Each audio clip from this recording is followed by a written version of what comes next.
suddenly on live food, you're putting live food in dead space, you're activating all that stuff. Well, at 80%, you don't activate it quite so strong. At 100%, you're like, a lot of stuff comes up. And so people are not always ready for that release. But at 80%, it's a lot safer. So here in Israel, where we're just beginning a live food movement, I mean, there's a few people who aren't, but on a mass level. It's the same in the Netherlands. Yeah. We've made the choice to say, we'll add one kind of cooked thing. What we do is we pour hot water over it. Yes. And it sprouts, or it actually acts like as if you cooked it. We found a secret here. Okay. So you can do what that is that secret?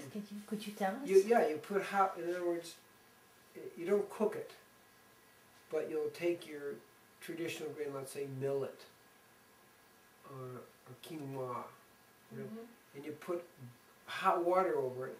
And that's 190. Yeah, I guess degrees. Yeah, and then you just let it sit in hot water. But obviously it's not cooking, it's cooling down. But that is enough of an action overnight to help it kind of open up. Do you keep it warm in the meantime? No. Just let it cool. But quinoa, just 2 hours in water is already enough to... Right, there you are, that's the point. Yeah. That's what we're trying to say, is that with some of the grains you can do this. Yes. You just pour hot water. Well, you're not really cooking it, but you are warming it. But what we also know, and this is research that hasn't come out yet, so it's hard to really document it, is a lot of enzymes are not destroyed above 120 degrees. They'll go up to 150 degrees. So, and then how long does it have to be there? 3 minutes, 6 minutes, an hour? And all that hasn't been factored in. So we're looking at that. And research needs to be done to answer that question. Yes. So, but what we're seeing is, well, how do we give people the 80%, the 20% cooked, but it's partially cooked. It's hot water over it, and then it sits. Okay. So that's how we're approaching it. Yeah. And we feel it doesn't have the purity of that, but we're more involved in the United States in these things. Israel, Europe is not so evolved, you know, in that you have that many people who are willing to be at 100%. No. So we're doing the 80, but we're looking at all these ways to kind of make that 20% cook less cooked. And you would take grains for the 20%, or is there another option like Beans? cooking vegetables? Well, I don't know. Really, in particular diabetes, grains and beans are high fiber foods. Yes. Beans give you a lot of protein. And grains have some protein.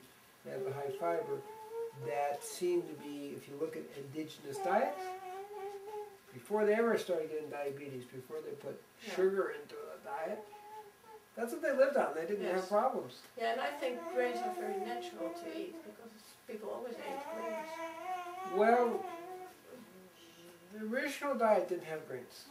Okay, if you go back 3.2 million years, the basic diet of the human was chimpanzee.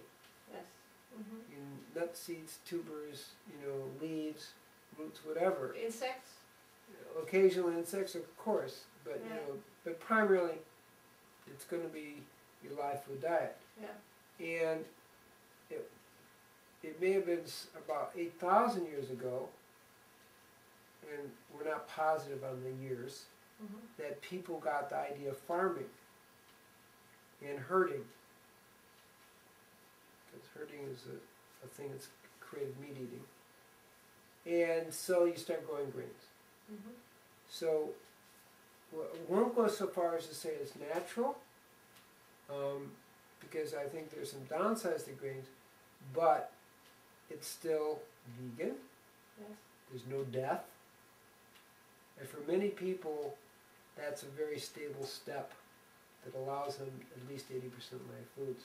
So it's positive that way, although there are some downsides, you know, potentially. So we'll leave it like that. Yeah. Wheat is the biggest concern, particularly white wheat, because it has a loxin in it that added to make it white. And the loxin is specific poison for the beta cells of the pancreas. That means when they want to do experiments on animals, they'll give them naloxone and they'll get diabetes. Okay.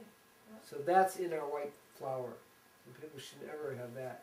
Yeah. But the whole wheat has problems. It tends to have certain opium qualities that make you a little addicted to the wheat, which a lot of people suffer from.